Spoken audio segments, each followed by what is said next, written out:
Aquí en medio del cosmos es fascinante tratar de investigar y averiguar si hay vida en otros planetas conocidos como exoplanetas, planetas fuera de nuestro sistema solar. De ello conversaremos con Antígona Segura sobre astrobiología enseguida aquí en este espacio. Nos vemos en un momento.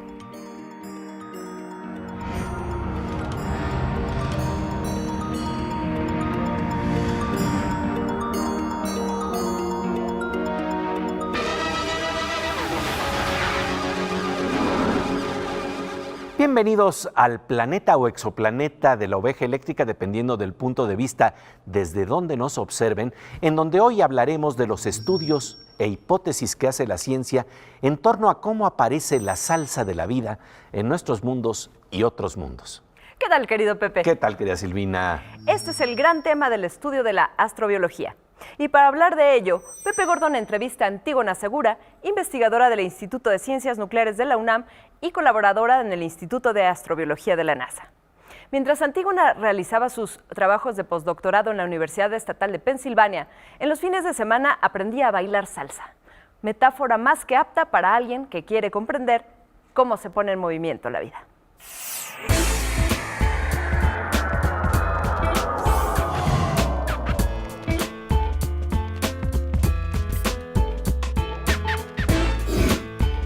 Pues querida Antígona Segura, nos da mucho gusto que nos acompañes en este exoplaneta de la oveja eléctrica. Pues muchísimas gracias por invitarme, Pepe. Oye, y fíjate que para hablar de tu trabajo creo que valdría la pena plantear lo que ocurre en una película que se llama The Theory of Everything, la teoría del todo, en donde Stephen Hawking se encuentra con la que será su esposa. Y entonces ella le pregunta a qué se dedica y le dice, pues fíjate que yo soy un cosmólogo, y entonces le dice que es un cosmólogo, y él le dice que es la religión para ateos inteligentes, y luego le dice, ¿y a qué le rezan? Y dice, bueno, pues a una sola ecuación que lo entienda todo. Tú eres astrobióloga, ¿de qué se trata la astrobiología, que tiene una pasión de alguna manera similar a la de Stephen Hawking? Pues es esa pregunta justo de por qué estamos aquí, ¿no? Si el universo genera vida de manera natural o fuimos un proceso muy especial que ocurrió solamente en este planeta. Esa es una pregunta que todavía no podemos responder, pero esta es la primera vez en la historia de la humanidad que podemos hacer el gran experimento. ¿En qué consiste el gran experimento? Consiste en entender cómo se origina la vida en la Tierra, cómo evoluciona, cuáles son las condiciones de este planeta que permiten el origen y la evolución de la vida, y después ver en qué otros lugares del universo este tipo de procesos podrían suceder y cómo detectaríamos que existe vida en esos otros mundos o lunas en nuestro sistema solar o fuera del sistema solar en planetas que giran alrededor de otras estrellas. Entonces, básicamente la astrobiología es entender la vida como un fenómeno que sucede en el universo y que puede ser, por lo tanto, universal. Y se trata entonces de la búsqueda de lo que se llaman planetas habitables. Así es, esa es parte justamente del trabajo que hago yo en astrobiología. Plantéanos, ¿qué es lo que han descubierto a lo largo de estos años y en dónde estamos en esa etapa de tratar de plantear si se da el hallazgo de la vida en otros lados? Bueno, ahorita estamos encontrando exoplanetas. Los planetas extrasolares o exoplanetas son los planetas que giran alrededor de otras estrellas. Entonces, la idea es que detectemos todos los exoplanetas que podamos. Planetas alrededor de otras estrellas y veamos cómo son y cuáles de esos tendrían las características para ser potencialmente habitables. ¿A qué nos referimos con un planeta potencialmente habitable? Es un planeta que sería rocoso, debería tener una superficie. Parece ser que para el origen de la vida los procesos que se dieron en esta interfase de la Tierra y el agua fueron fundamentales, aunque hay otras hipótesis de que se dieron en el fondo de los océanos, pero digamos que para poder cubrir todo, necesitamos agua líquida, necesitamos carbono porque es de lo que está hecha la vida en la Tierra y porque el carbono es el cuarto elemento más común del universo y porque el carbono hace cosas complejas en donde quiera que se encuentre. Entonces el carbono es una idea razonable, ¿no? No estamos poniendo limitantes a qué forma va a adquirir el carbono, simplemente está hecha de carbono la vida. Para que el carbono se organice y se mueva y se junten las moléculas de carbono, se requiere un líquido. El agua líquida el agua en general es un elemento muy común en el universo. Entonces la idea es buscar lugares donde haya agua líquida, carbono suponemos que va a haber porque es muy abundante en todo el universo, y la otra es una fuente de energía. Entonces, ¿qué es lo que le pedimos a este planeta? Bueno, pues justo que tenga una fuente de energía y que tenga agua líquida. Para el agua líquida, pues necesita una atmósfera porque se necesita presión y se necesita temperatura. Las atmósferas son como esta cobijita que cubre a los planetas, guarda el calor por medio del efecto invernadero, que ahora pues está así súper satanizado, pero el efecto invernadero es lo que de hecho hace habitable este planeta en principio, ¿no? El problema es que le eches demasiado gases de efecto invernadero, pero en principio es lo que hace habitable al planeta. Entonces, ¿qué es lo que hace nuestro planeta? Si no tuviera atmósfera, estaríamos en promedio a unos 15 grados centígrados bajo cero. En cambio, tenemos unos 15 grados en promedio, más o menos, y subiendo, ¿no? Ya vamos para los 18, pero esta temperatura se la debemos a la atmósfera y a los gases de efecto invernadero. Entonces, tenemos una atmósfera que requerimos, un planeta rocoso y agua líquida sobre la superficie. Eso es lo que estamos buscando. Ahora, la atmósfera puede ser de dióxido de carbono, o sea, no es un planeta habitable para seres humanos. La atmósfera podría ser de hidrógeno, porque ahora hemos descubierto que hay planetotas enormes, que son como la Tierra, pero más grandotes, a los que les llamamos supertierras, ¿no? No tienen capita, o sea, no es que tengan poderes así, sino simplemente son como rocas grandototas, ¿no? Sí. Entonces, esas rocas grandototas pueden retener atmósferas de hidrógeno, por ejemplo. Entonces, no hablamos de planetas potencialmente habitables para humanos, sino lo más general que podemos pensar un planeta, que es una atmósfera o de dióxido de carbono o de hidrógeno. Las zonas habitables, nos dice la doctora Antígona Segura, se calculan con modelos numéricos, haciendo suposiciones en el marco de los 4.000 planetas que se han detectado fuera de nuestro sistema solar. Estos se conocen como exoplanetas.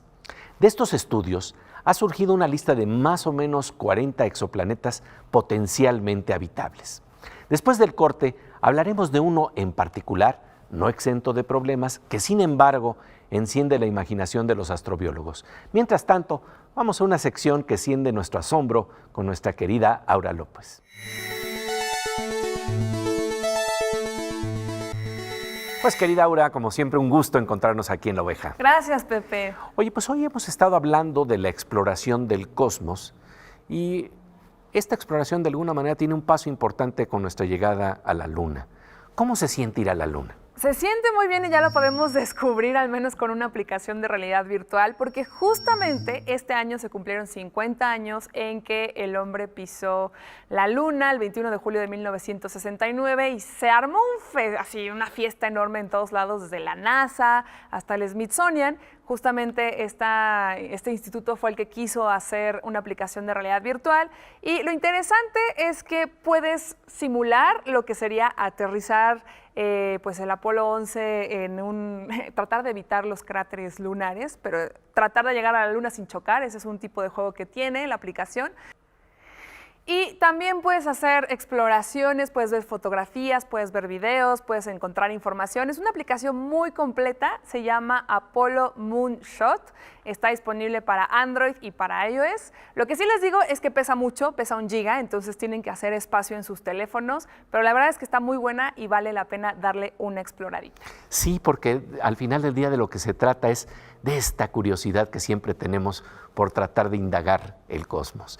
Como siempre, te agradecemos tu presencia aquí en La Oveja Eléctrica. Gracias, Pepe. Volvemos enseguida al exoplaneta de La Oveja Eléctrica, en donde estamos hablando de los estudios, de las hipótesis de la ciencia, en torno a cómo es que aparece la salsa de la vida en este mundo y otros mundos. No se lo pierdan.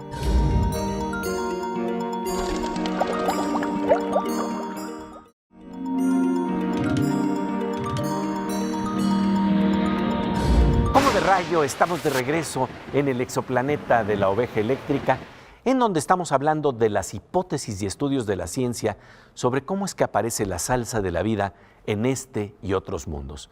En la novela El Principito, Saint-Exupéry planteaba que su personaje central no venía de un planeta, sino del asteroide B612. Ese asteroide, de acuerdo con la ficción del Principito, no fue visto más que una vez con el telescopio, en 1909, por un astrónomo turco. Y ahora, en estos años, el relato de la astrobiología nos propone un lugar muy interesante para explorar posibilidades de vida en un planeta que se llama Próxima B. Así pasamos del B612 al planeta Próxima B. Veamos lo que le dice la doctora Antígona Segura a Pepe Gordon sobre este mundo cuyo Sol es la estrella más cercana a nosotros y está a tan solo 4 años luz.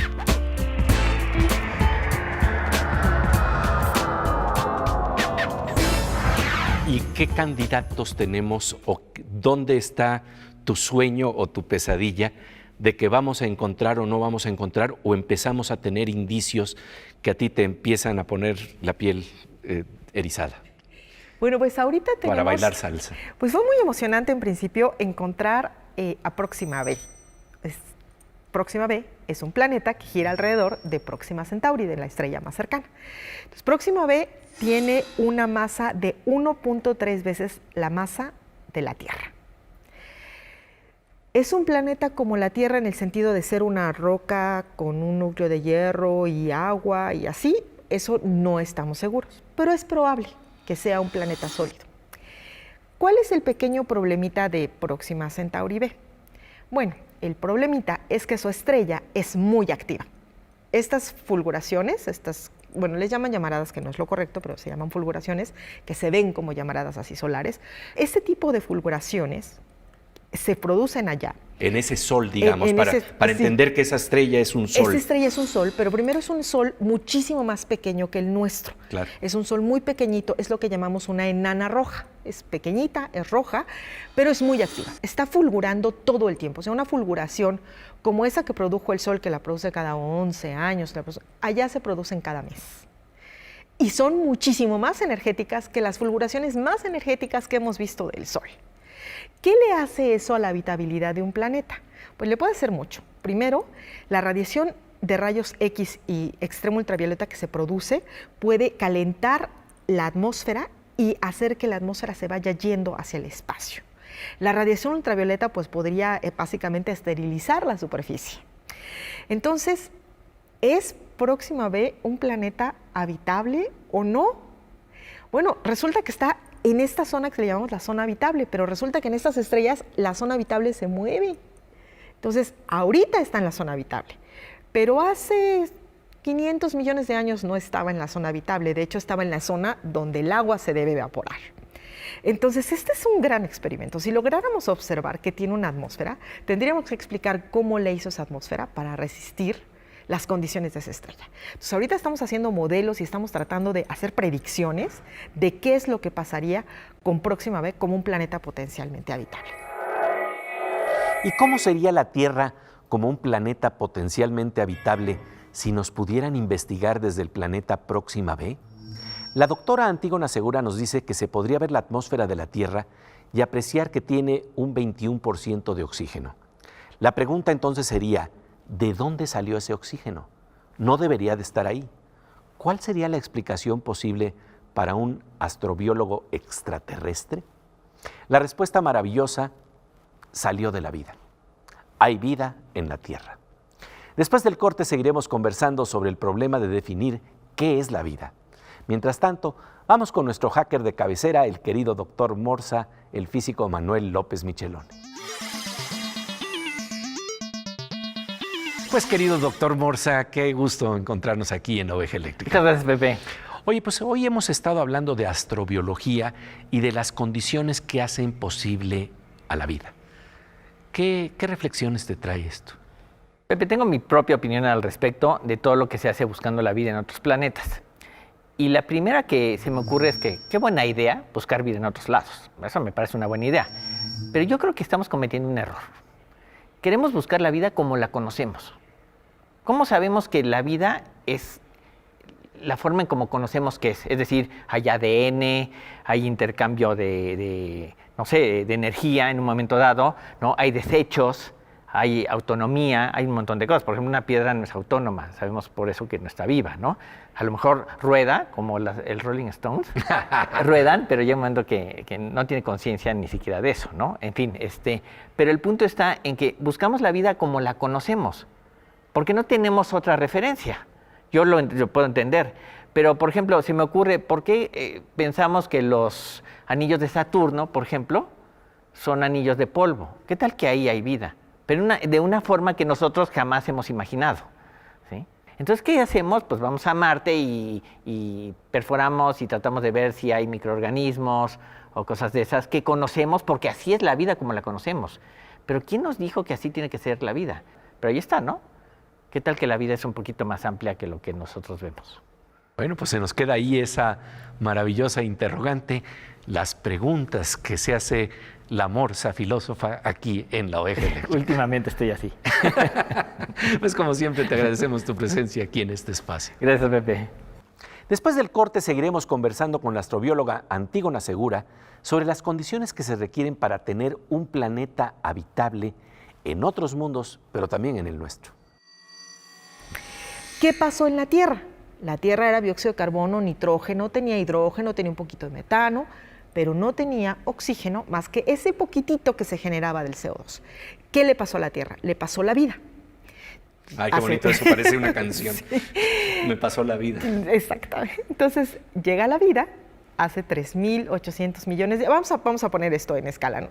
El Sol tiene 5.000 millones de años, la Tierra tiene 4.500 millones de años y la vida más o menos 3.500, 3.800 millones de años. No estamos ahí muy seguros de la fecha, pero por ahí.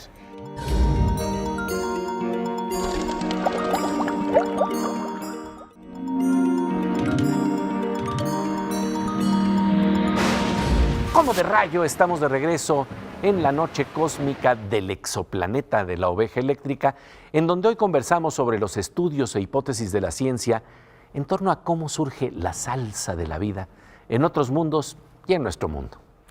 Pepe Gordon entrevista a la doctora Antígona Segura, colaboradora en el Instituto de Astrobiología de la NASA, sobre el problema de definir qué es la vida y cómo podríamos reconocerla en otros planetas.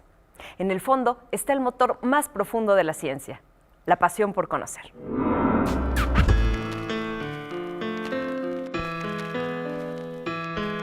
Porque tú disfrutabas mucho de las lecturas de ciencia ficción y te encontraste con el planeta Marte, primero en las letras y después en el cielo. Así es.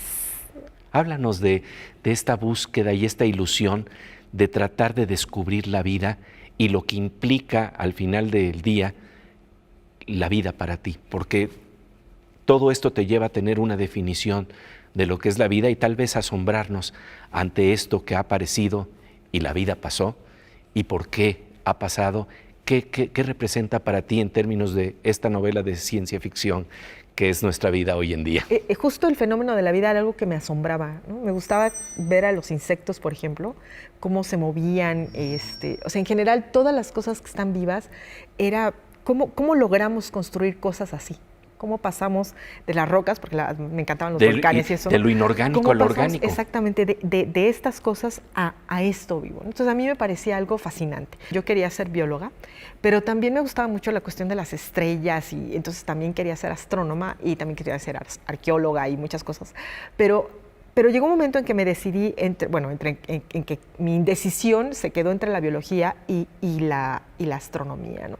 Y claro que la ciencia ficción para mí era esta posibilidad de ver, de imaginar otros mundos, cómo podía ser la vida en otros mundos, ¿no? Entonces yo me devoraba los libros de ciencia ficción que tenía mi papá y mi mamá me ayudó mucho también porque cuando vio que a mí me gustaba la ciencia, pues me compraba libros dedicados para la infancia, sobre ciencia, que no eran comunes en México. Entonces, me alimentaron desde el lado de la fantasía y desde el lado de pues, qué es lo que la ciencia realmente puede hacer. Y en ese camino me encuentro con Carl Sagan, con Cosmos, ¿no? Y salió el programa, mi papá me regala el libro y entonces yo digo, no sé, esto es lo que yo quiero hacer. Yo quiero justo entender, pues, el universo, pero también entender a la vida y entonces lo que me está mostrando Carl Sagan es justo lo que yo quería hacer, juntar esas dos pasiones en una sola. Hay una gama tan inmensa de cosas que entender dentro de la astrobiología y el comunicarse, ¿no?, con científicos y científicas que a pesar de que pues todas hacemos ciencia, pero la hacemos desde puntos de vista diferentes y metodologías diferentes, conjuntar esas metodologías, eso es algo que no se había hecho pues, en la historia de la humanidad. Es algo muy nuevo y bueno, para quienes lo estamos disfrutando, tenemos el privilegio, estamos muy, muy contentos de ser parte de ese experimento. Sí, porque además es tratar de adentrarte en territorios inéditos. Porque eso es lo importante también, saber que no tenemos el conocimiento completo y por lo tanto nuestras hipótesis y la imaginación que tenemos en la hipótesis, pero también la imaginación que tenemos en la interpretación, es algo que está en construcción. Claro, podríamos perderlo, ¿no? Podría estar ahí la señal y no verla. O verla en condiciones extremas que no son las nuestras, sí, y con parámetros que no son los nuestros. Y no reconocerlo. Y no reconocer que hay otra forma de vida en extremo. Entonces sí, estamos justamente tratando como de cubrir todas las posibilidades, pero efectivamente, o sea, el problema de la astrobiología es justamente cómo vamos a discernir entre estas cosas que pueden ser generadas por la vida y lo que es parte de los procesos geoquímicos normales, ¿no? De la naturaleza sin la intervención de la vida. Lo que pasa es que nosotros decimos, bueno, si yo te pongo algo ahí, tú me puedes decir si está vivo o no, y a lo mejor es algo muy intuitivo, pero si uno le dice a la gente, a ver, ponlo con palabras, ¿no? Explícame cómo diferencias a una roca de una hormiga, y luego empieza a buscar contraejemplos y empieza a ver si realmente tu definición te sirve o no para otras cosas. Es algo muy complicado. Nosotros sí tenemos que sistematizarlo. Entonces, ahorita, justo ese es nuestro problema. ¿Cómo sistematizamos la idea de qué es lo vivo y cuáles son las características de lo vivo, de manera que no se nos escape nada? Claro, y que tenga que ver con este descubrimiento que haces desde niña, que tiene que ver con el movimiento de los insectos, pero luego con el movimiento de nuestros cuerpos, que lleva la vida incluso a la pasión por la salsa, que tú tienes esa pasión del baile, pero también a la pasión por el conocimiento, el movimiento que implica asomarnos nosotros mismos como materia que está de alguna manera organizada para interactuar con otra materia, pensar, juzgar y tratar de descubrir el origen de la vida en el universo. La verdad es un viaje cósmico, misterioso, maravilloso, querida Antígona. Te agradecemos muchísimo tu presencia aquí en La Oveja Eléctrica. Gracias. La pasión por entender y el asombro ante la vida marca la investigación de Antígona Segura. Un gusto la presencia de Antígona en el exoplaneta de La Oveja Eléctrica. Y pasamos ahora a otro ritmo de la salsa de la vida, el que nos dan las palabras de la poesía que se asoman a los hallazgos de la ciencia con nuestra querida Miriam Moscón. Querida Miriam, un gusto encontrarnos aquí en La Oveja Eléctrica. Gracias, Pepe Ovejero. Y siento que somos casi fractales porque de alguna manera nos repetimos aunque a diferentes escalas, y eso ocurre en la ciencia y en el arte con patrones de armonía que aparecen en todos lados. Fíjate que un grupo de científicos mexicanos y españoles encontró una relación muy puntual entre el fenómeno de la naturaleza de la turbulencia y la noche estrellada. Van Gogh, con una intuición fantástica, vio este fenómeno con una precisión científica admirable. Las pinceladas de la turbulencia. Cuenta Evelyn Ayala en una página del Instituto de Física de la UNAM que al observar la turbulencia en fluidos, los mexicanos García Naumis y José Luis Aragón, junto con el español Manuel Torres, notaron que este fenómeno se parecía a aquello que algunos pintores trazaban en algunas de sus obras. Así que decidieron analizar varias de estas pinturas. Desarrollaban este trabajo cuando la NASA publicó imágenes de la estrella B838. Los mismos astrónomos, al observarla, la compararon con nebulosas galácticas muy parecidas al cuadro de La noche estrellada de Van Gogh.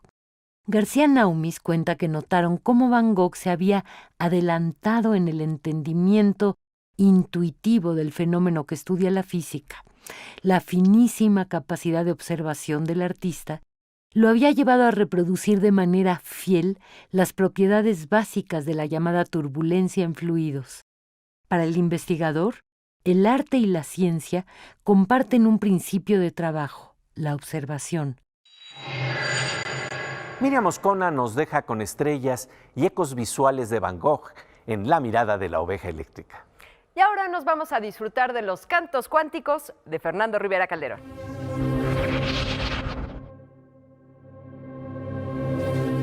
Pues querido Fernando Rivera Calderón, DJ Ganso, el día de hoy hemos estado hablando de las condiciones necesarias para que haya vida en otros Así es. planetas, pero tú tienes condiciones muy especiales. Sí, yo ya puse mis requerimientos y ya, espero encontrar algún planeta en un futuro no lejano donde por lo menos haya refri para enfriar las chelas y que haya una tiendita donde vendan chelas y bueno, las cosas que uno requiere para vivir medianamente. ¿Verdad? Si no, no es vida. Si no, no es vida. Por eso hice esta canción, suéltala. Pues. Para que haya condiciones de vida, en mi caso, tiene que haber cerveza, tiene que haber un vaso, dispuesta ya una mesa que mira la ventana, tiene que haber mezcal, peyote y marihuana, hidrógeno, carbono y hielos en el refri, café y aspirinas, galletas y amor. Sin esas condiciones, lo mío ya no es vida. Sin esas condiciones, no es vida, es un error. No hay condiciones para la vida. No hay condiciones para la vida.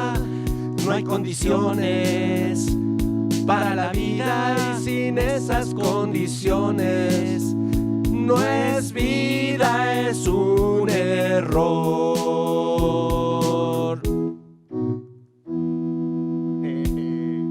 Muy bien, bueno, esas son mis condiciones, ya están puestas. Espero que alguien en otro mundo las escuche. Será importante y además que las escuchen y las vean desde otros mundos en la próxima emisión de... La oveja eléctrica, La oveja eléctrica, la oveja eléctrica, la oveja eléctrica. Yo, yo, yo, yo, yo. DJ Gordon. DJ Ganso. Queridísimo.